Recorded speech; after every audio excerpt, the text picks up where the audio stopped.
हाँ जी, तो स्टार्ट करते हैं वीडियो। मैंने आपको कल आपने जो वीडियो देखी होगी, जो मैंने डाली थी, उसके अंदर मैंने आपको बताया कि आपको किसी चीज़ में मास्टरी करनी पड़ेगी। तो आपको समझ में आ गया होगा कि मैंने मास्टरी किस लिए बोली। मैंने मास्टरी बताई थी आपको कि आप एक छोटा सा एरिया पकड़ो और जिसमें आपको मास्टरी करनी है। आपने एक बार मास्टरी कर ली है तो वाकई में आपकी डील हो जाएगी।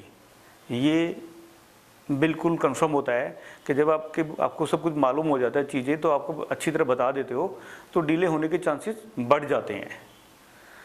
तो मान लीजिए आपने कोई डील आपने क्लिक कर लिया है। मान लीजिए आपने कोई रेंट की डील क्लिक कर लिया आपने। जैसे मेरे को पता है सेक्टर 45 में 3 बेडरूम का जो प्राइस है वो 45,000 से अबाव चल रहा है। तो आपने एक 3 बेडरूम की एक डील करी बिल्डर फ्लोर की, जो कि 35,000 रुपये का जिसका रेंट था, 45,000 रेंट था। तो जो 45,000 रेंट था, जब आपने उसकी डील कर लिया तो अब उसको डील को कैसे करेंगे, उसका सिस्टम क्या होगा, टोकन क्या होगा, उसमें एग्रीमेंट्स कैसे होते हैं, उसमें क्या क्या चीज़ें होती है, वो मैं आपको बता देता हूँ अभी। तो ये नेक्स्ट स्टेप आपका ये है कि आपने डील को दिखाने के बाद अब आपको क्या करना है। तो जैसे आपने दिखा दिया है तो आपसे जो टेनेंट होता है वो आपसे कहता है ठीक है जी मेरे को पसंद है और मेरी आप एक मीटिंग करा दो। तो उसमें आपको ओनर से आपको बात करनी है। ओनर से बात करके आपको दोनों को मिलवाना है, या तो उस साइड पे आ जाते हैं या आपके ऑफिस में आ जाते हैं। वो वहाँ पर आकर के आपने उनको दोनों का मैच्योर कराना है। जैसे टर्म्स ऑफ कंडीशन इसमें क्या होती है, टर्म्स ऑफ कंडीशन जैसे टेनेंट कहेगा कि जी मेरे को तो लंबी लीज चाहिए, तो कहता है जी मेरे को तो 11 महीने की नहीं जी, मेरे 2 साल की लीज चाहिए, तो आपको उसमें कराना पड़ेगा। ठीक है जी, आपका 2 साल का लीज के लिए एग्री है ओनर हमारा। ओके, जैसे वो बोलता है कि जी अब उसके अंदर ओनर बोलता है, कहता है जी मेरे को तो 3 मंथ की सिक्योरिटी चाहिए। जैसे गुड़गांव में चलता है 2 मंथ की 3 मंथ की सिक्योरिटी चलती है, तो वो 2 मंथ भी एग्री होता है या 3 मंथ पे एग्री होता है, तो वहाँ पे एग्री हो जाता है वो। तो दोनों जैसे एग्री हो जाते हैं, उसके बाद साथ के साथ में ही हमारे को एक टोकन मनी उसी टाइम पे टेनेंट को ओनर को देना पड़ता है। तो टेनेंट ओनर को एक 10,000 वाली जो 45,000 की डील है, तो उसमें 10,000 से लेके 15,000 तक टोकन मनी हो जाता है। उसके बाद एक एग्रीमेंट टू सेल, एक एग्रीमेंट बन जाता है, रेंट एग्रीमेंट बोलते हैं, जैसे लीज एग्रीमेंट। तो जो लीज एग्रीमेंट होता है वो आपको बनाना होता है ऑलरेडी।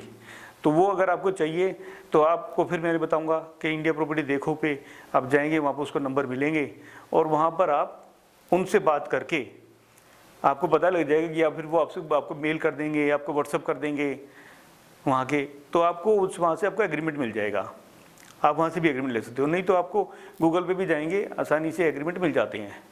तो आपको एक एग्रीमेंट लेना है, उसमें जो क्लोज होते हैं वो दोनों क्लोज को फिल करना होता है, जिसमें सिक्योरिटी फिल कर दी होती है, रेंटल फिल करना होता है और उनके चेक नंबर फिल करने होते हैं। अब बस उसमें आता है टाइम। तो उसमें टाइम होता है कि मान लीजिए मेरे को 1 तारीख को शिफ्ट करना है, तो वो टाइम बता दिया जाता है कि 1 तारीख से लीज स्टार्ट हो जाती है। लीज का जो टेन्योर होता है जो गुड़गांव के हिसाब से होता है वो 11 महीने का होता है। तो 11 महीने का लीज भी कर सकते हैं, 3 ईयर की भी कर सकते हैं, लेकिन ज़्यादातर रेजिडेंशियल के अंदर 11 महीने की लीज होता है और उसमें 10% इंक्रीमेंट का भी होता है। जो ये नॉर्मल क्लोज हैं, मतलब कि जब आप जाएंगे तो ये क्लोज सामने आते हैं कि भाई क्या है, कैसे है, कितने टाइम की लीज होगी, कितना अमाउंट होता है, सिक्योरिटी क्या होता है, क्या वो फुल्ली फर्निश है, अनफर्निश है, तो ये सारी चीज़ें होती हैं। तो मैंने आपको बताया कि आपको डील कैसे करनी है, दोनों को मिलवाना है, टोकन देना है। टोकन देने के बाद ये डील आपकी डन हो जाती है काफ़ी तक। तो उसके बाद दोनों की लीज आपको भेजनी है, ओनर को भेजनी है, टेनेंट को भेजनी है। टेनेंट और ओनर दोनों उसको पढ़ लेते हैं। पढ़ने के बाद दोनों के क्लोज आपको मैच कर देते हैं। मैच होने के बाद दोनों की आप उनकी एग्रीमेंट करा दो, उसको शिफ्ट करा दो। वहाँ पे शिफ्ट कराने के बाद दोनों से एक जो कमीशन पार्ट होता है वो भी आपको बता देता हूँ। कमीशन पार्ट रेंटल पे 1 मंथ का भी होता है और 15 डेज का भी होता है। 1 मंथ का भी होता है, 15 डेज का भी होता है। वो डील टू डील आप पहले ओनर से बात करके रखें ताकि आपकी कोई इसमें कन्फ्यूजन ना हो। तो उससे आपको अगर कन्फ्यूजन नहीं है तो फिर आपको पेमेंट्स आपको ओनर और टेनेंट बोथ पार्टी देती है आपको। तो ये इसका तरीका है काम करने का, ठीक है। और अगर इसके बाद कुछ और भी कुछ आपको चाहिए हो तो एक नीचे नंबर हमने दिया हुआ है, आप मेरे से डायरेक्ट बात कर सकते हो। हाँ, मेरे से बात कीजिए। मैं आपको कुछ भी प्रॉब्लम आपको कहीं आ रही है गुड़गांव में मैंने सेक्टर 45 के बारे में अभी बात कर रहा हूँ आपसे, तो उसमें कुछ भी आपको पूछना है आप उससे बात कर सकते हो। Thank you.